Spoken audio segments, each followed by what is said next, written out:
igisirikare cy'Ubwongereza nico cyafashe umwanya wo kuyobora ibikorwa bya gisirikare by'ingabo za Ukraine ku mirongo y'imbere y'urugamba bafatanije n'ubutasi bw'ingabo z'umuryango wo gutabarana bya gisirikare NATO. Ariko kandi igisirikare cy'Uburusiya n'abarwanyi bavuye muri Belarusi bafashe mpiri abasirikare batabarika mu gisirikare cya Ukraine. Ikaze mwese kuri page zikomeye ku mutekano, politiki na diplomasi mu rwego mpuzamahanga ku butaka bwa Ukraine ku kibuga cy'imirwano ku munsi wa 79 w'imirwano. Byavumbuwe ko akaboko k'igisirikare cy'Ubwongereza ariko kari kuyobora operasiyo zose z'igisirikare cya Ukraine nk'uko byatangajwe na maneko w'igisirikare cy'Uburusiya ukorera mu ngabo za Ukraine, ari nawe ubwe wabihishuriye ibiro ntaramakuru bya leta y'Uburusiya RIA Novosti. Kuva ibikorwa bidasanzwe bya gisirikare by'Uburusiya byatangira, abakomando b'Ubwongereza bakorera ku mirongo y'imbere y'urugamba bakayobora ingabo za Ukraine zari zamaze gutinya imbaraga z'igisirikare cy'Uburusiya. Ni nako kandi abasirikare b'Ubwongereza bagendaga bimuka bakajya ku bindi birindiro by'ingabo za Ukraine ku gutanga amabwiriza y'imirwanire. Ati nk'urugero iza Provizia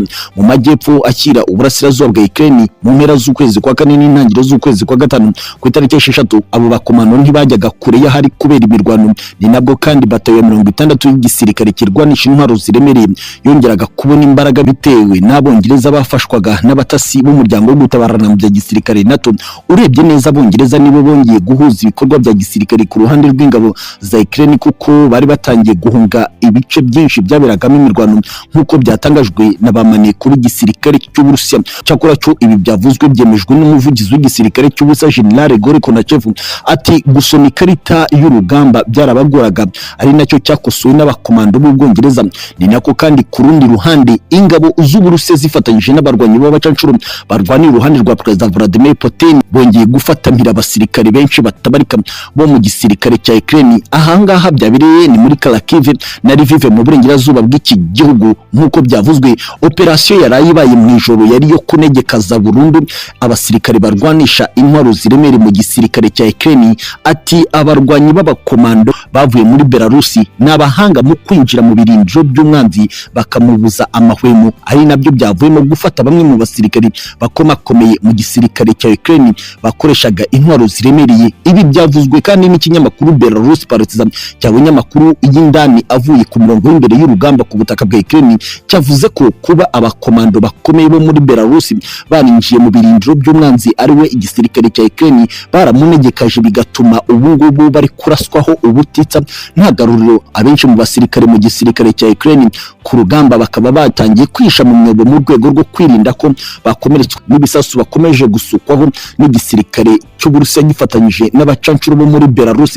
Ni byinshi bikomeye ku murongo y'imbere y'urugamba. Turacyari ku butaka bwa Ukraine ku kibuga cy'imirwano. Byemejwe misile hafi 800 zimaze kuraswa ku butaka bwa Ukraine bikozwe n'igisirikare cy'Uburusiya cya Perezida Vladimir Putin. Ni nako kandi ku rundi ruhande bifashe indi ntera ikomeye hagati y'Uburusiya na Leta Zunze Ubumwe za Amerika, kuko umwe mu baministiri bakomeye ku butaka bw'Uburusiya i Moscow yahuye na ambasaderi wa Leta Zunze Ubumwe za Amerika ku butaka bwa kiriya gihugu cya Perezida Vladimir Putin. Bivuze ko ibintu biraza kuba bikomeye ku rundi ruhande nk'uko byatangajwe muri iyi nama ikomeye. Ku rundi ruhande umujyi wa Kherson wo ku butaka bwa Ukraine ushobora kwiyomeka ku Burusiya bwa Perezida Vladimir Putin. Ingabo za Ukraine zatangaje ko ibisasu byo mu bwoko bwa misile bisaga 788 bimaze kuraswa ahantu hatandukanye ku butaka bwa Ukraine biturutse ku butaka bw'Uburusiya ndetse na Belarus kwa Perezida Alexander Lukashenko, inshuti magara ya kadasoka ya Perezida Putin. Ni ibisasu ngo byarashwe kuva intambara yatangira ku itariki 24 z'ukwezi kwa kabiri uyu mwaka. Ibikorwa byarashwe n'ibisasu bikomeye by'Uburusiya birimo ibikorwa remezo by'ubwikorozi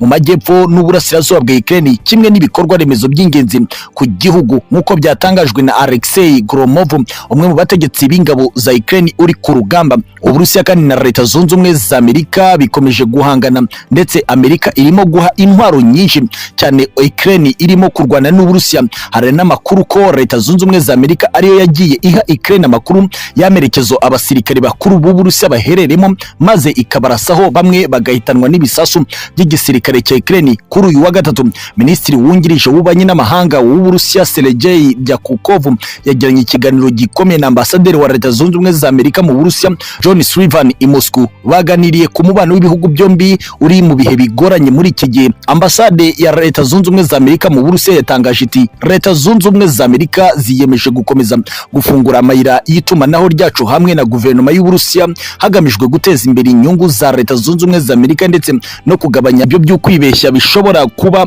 hagati y'ibihugu byacu. Minisiteri y'Ububanyi n'Amahanga y'u Burusiya kandi yo yasohoye itangazo rigufi ritatanze amakuru menshi ku biganiro bagiranye. Gusa abakurikiranira hafi umubano wa Leta Zunze Ubumwe za Amerika n'u Burusiya kuva intambara yo muri Ukraine yatangira byafashe indi ntera, ahubwo bavuga ko igisirikare cya Leta Zunze Ubumwe za Amerika kiri mu muryango wo gutabarana mu bya gisirikare NATO aricyo gihanganye n'igisirikare cy'u Burusiya cya Perezida Vladimir Putin. Ni nako kandi ku rundi ruhande ubuyobozi bw'agace ka Kherson ku butaka bwa Ukraine bushaka gusaba Perezida Vladimir Putin kuba agace kamwe ku Burusiya nk'uko ibiro ntaramakuru TASS byabitangaje. Gusa ako gace gashobora kudakoresha itora rya kamaramaka ryo kwiyomeka ku Burusiya nk'uko byagenze kuri Crimea mu mwaka wa 2014, ahubwo ngo bashaka gusaba Perezida Putin komeka ako gace ku Burusiya nk'uko byatangajwe na Kelly Stelmasov, umuyobozi wungirije wa Kherson. Ni igikorwa ngo gishobora gukorwa kugeza mu mpera z'uyu mwaka, ariko kandi abasesenguzi n'abakurikiranira hafi bavuze ko ibi byonyine bishobora kwadura indi ntambara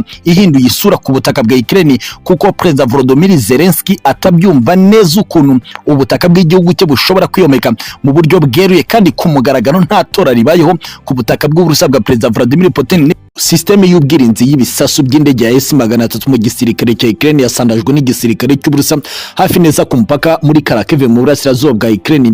Ariko kandi ku rundi ruhande Lviv, Kyiv, Odessa hongeye kumvikana ubukana bw'ibitero bihambaye by'igisirikare cy'Uburusiya. Ni nako kandi Perezida Vladimir Putin, Medvedev na Dmitry Peskov bahaye gasopi ikomeye igihugu cya Finland gishaka kwihuza n'umuryango wo gutabarana mu bya gisirikare NATO. Kremlin muri presidence y'Uburusiya kwa Perezida Vladimir Putin niho batangaje ikintu giteye ubwoba. Ibi byose biri kuri page zikomeye kandi zitandukanye ku mutekano, politiki na diplomasi mu rwego mpuzamahanga. Ku munsi wa 78 w'intambara niho tukiri. Mbahaye ikaze mwese. Igisirikare cy'Uburusiya kirwanira mu kirere mu burasirazuba bw'iki gihugu cya Ukraine cyongeye guhemukira Zelensky nk'uko byatangajwe n'ikinyamakuru TASS cy'i Moscow mu gihugu cy'Uburusiya. Ngo inkuru ikomeye amaze gusakara mu murwa mukuru i Moscow ivuye ku rugamba ko muri Kharkiv amaze kubera ibintu bikomeye. General Igor Konachev, umuvugizi wa Minisiteri y'ingabo mu Burusiya, yemeye ko hari indege zitagira abapilote zirenga 10 zasandajwe nyuma yo kugaragara ziri gufata amashusho mu birindiro by'ingabo z'Uburusiya mu burasirazuba bw'iki gihugu. Ariko kandi ngo ingabo za Ukraine zari mu mugambi wo kwataka bato ya 405 y'igisirikare cy'Uburusiya irwanisha ibifaru ndetse n'indege z'intambara zinyaruka cyane iri hafi y'umupaka w'ibihugu byombi. Mu gushaka kumenya impamvu y'izo ndege zitagira abapilote zasandajwe zirimo zicaracara mu kirere kigenzurwa n'Uburusiya, igisirikare cy'Uburusiya cyahise cyataka ibirindiro by'igisirikare cya leta ya Ukraine buri mu birometero 100, ari nabyo byavuyemo ituritswa rya systeme ya S-300 izwiho gusama ibisasu byoherejwe n'indege. Cyakora cyo mu bindi bice bya Ukraine hongeye kubaho ibintu bikomeye. Kiev, Lviv na Odessa hongeye kumvikana urufaya rudasanzwe rw'ibibombe bikomeye, nko mu kinyamakuru Russia Tribune ho bavuze ko Lviv mu burengerazuba bwa Ukraine byatewe n'indege z'intambara z'umuryango wo gutabarana mu bya gisirikare NATO zageragezaga kwinjira ku butaka bw'iki gihugu cya Ukraine ku kibuga cy'imirwano. Bikavugwa ko zaguye mu mirongo y'igisirikare cy'Uburusiya cyahakambitse kuva mu byumweru 4 bishize, kiryamiye amajanja ku ngabo izo arizo zose zizava mu bihugu byo mu burengerazuba bw'isi zinjiye ku butaka bwa Ukraine.